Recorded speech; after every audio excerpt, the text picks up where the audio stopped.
লরির ধাক্কায় মৃত এক বাইক আরোহী, ঘটনায় গুরুতর জখম আরও এক। এই ঘটনায় এলাকায় চাঞ্চল্য ছড়িয়ে পড়ে।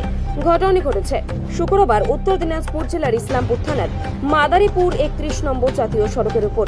মৃত ব্যক্তির নাম বাহানিয়া সিংহ, বয়স 45, বাড়ি ইসলামপুর থানার রামগঞ্জের ক্যাচকাচিপাড়া এলাকায়। পরিবার সূত্রে জানা গিয়েছে, ইসলামপুর থেকে ফ্যাক্টরি থেকে কাজ করে বাড়ি ফেরার পথে ইসলামপুর থানার মাদারীপুর এলাকায় পেছন দিক থেকে আসা একটি লরি বাইকে ধাক্কা মারলে ঘটনাস্থলেই মৃত্যু হয় বাহানিয়া সিংহ নামে 45 বছরের ব্যক্তির। ঘটনায় আরও একজন গুরুতর জখম অবস্থায় উত্তরবঙ্গ মেডিকেল কলেজে চিকিৎসাধীন রয়েছে বলে জানা গিয়েছে। পুলিশ মৃতদেহটি উদ্ধার করে ময়না তদন্তের জন্য ইসলামপুর মহকুমা হাসপাতালে পাঠিয়েছে। ঘটনার তদন্ত শুরু করেছে পুলিশ। ওরা ফ্যাক্টরি থেকে সকালে কাজ করতে বাড়ি গিয়েছিল, 7টার সময় ছুটি করে। আচ্ছা, ওই রাস্তাতে ধাক্কা মারে চলে গেছে। আচ্ছা, কে ধাক্কা মারছে? কোন গাড়ি? এটা ছিল ট্রাক। ট্রাক ছিল, পিছন থেকে ধাক্কা মারে।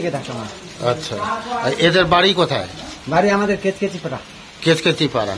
দুইজন ছিল বাইকে। হ্যাঁ। যে মারা গেছে ওর নাম কি? বাহানিয়া সিংহ। কত হবে বয়স?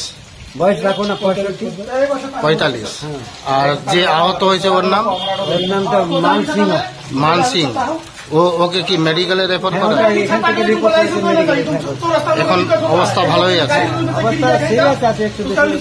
হ্যাঁ, আচ্ছা। মানে কি এরা কোন ফ্যাক্টরিতে কাজ করতো?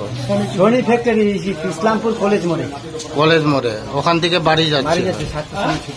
আচ্ছা, ঠিক আছে। আপনার নাম? আমার নাম দিনেশ চন্দ্র সিং।